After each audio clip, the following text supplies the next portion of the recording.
Okay, today we're going to show you how to install the CZ Custom Shop 75 Magwell. First thing we're going to do is we're going to check to make sure your firearm's clear. No rounds in the chamber. Now, for safety's sake, and just to make the gun a little lighter, easier to work with, we're going to go ahead and pop your slide stop. We're going to make sure that your notches are lined up in the back when you go to do that. Set that out of the way. Take your top end. Sit it out of our way. One thing I want to note with the frame in the standard configuration, that your 16 round magazines, when you install them in the gun, you'll notice that they're completely flush with the bottom and they actually almost overhang the frame a little bit. This will be an issue with your new Magwell. Basically, you're not going to be able to run your 16 round magazines because we can't modify the mags enough to make them where they'll actually fit past that nice big Magwell. Let me show you our Magwell we're installing. The Magwell's right here. First thing we're going to do is remove the grips.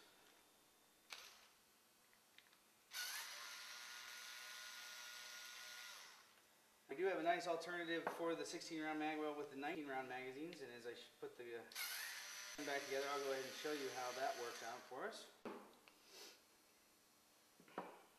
Now you notice this frame has the non-drop free mag brake. This is the one that, you know, magazines drop out about a ½ inch and then you got to pull it out the rest of the way. We also have the drop free style, comes in the SP01, and then we have the CZ Custom Shop solid stainless steel mag brake, which we're going to go ahead and reinstall in this gun, because that way our mags can drop free.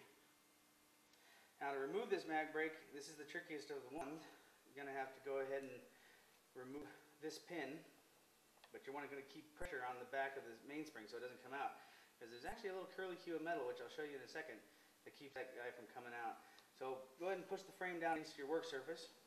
Push the pin out, and then you just use your thumb or your finger and go ahead and push that guy forward out of the frame. Now you can go ahead and reinstall the pin for your mainspring while you have pressure down, and then you're just held on by this pin here. This pin usually will just push out. Occasionally on some of the 75 models, it's crimped on one side or the other to keep it from just falling out when you remove your grips. Something you want to be aware of. You may have to give it a little bit of a tap with a hammer or something. We're going to set that there. Now, because the Magwell is all to itself, we can go ahead and put our new mag in. So we'll put it in the notch in the bottom, swing it around to the front, go ahead and line the pinhole up, the hole in the mag brake, start the pin. Now the hole in the mag brake is a little on the tight side for those pins that are a little snug. We'll go ahead and use a little hammer to tap it pretty close, and then a nice big punch covering the pin. That way we're all the way in. Okay, now our mag brake.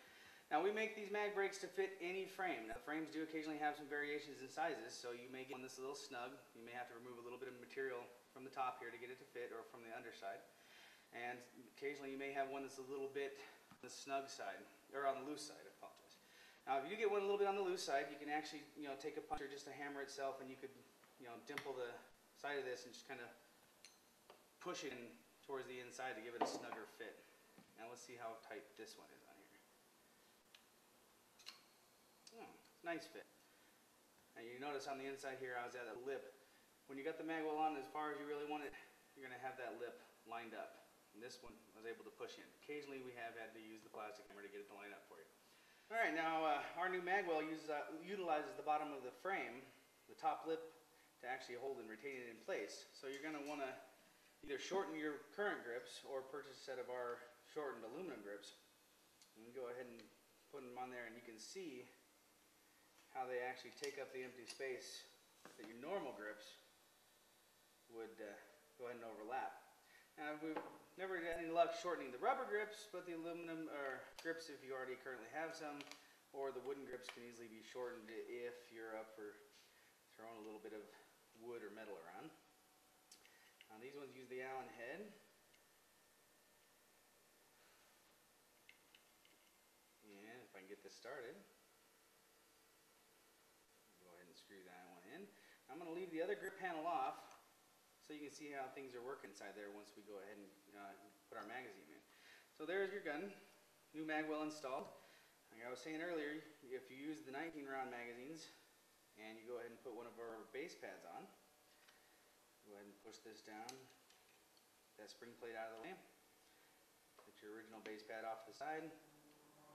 Slide the rubber one in. And voila.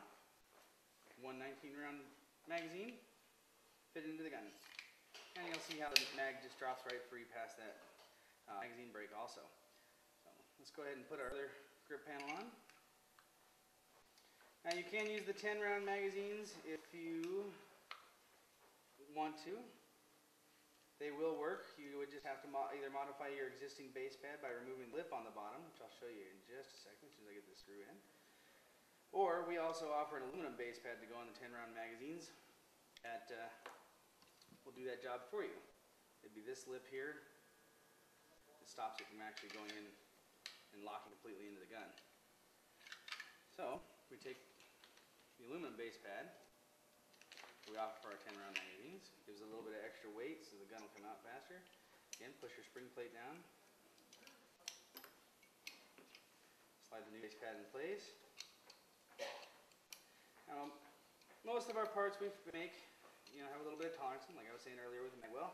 You might have to give a little tap on the back to really get it to seat in place. And then again, now your 10-round magazines will lock in also if you live in a state where the 10-round capacity is your limit. Well, we also offer a couple other different styles of base pads for your standard 75 mags, which would work on either the 19-round for this magwell. Give you a little bit more capacity. We're going to go ahead and remove the original stop plate. Use one of our spring plates. Push it all the way down. Slide your base pad in place. And let that pop into place like that. And this is actually makes it a USPSA 140mm legal magazine, giving you, a couple more rounds. Oh, 22 rounds. Okay, you get 22 rounds in the mag with that base pad. All right, once you've got your frame, your grips installed, mag well in place, you can go ahead and reinstall your top end. Slide back to the notches again.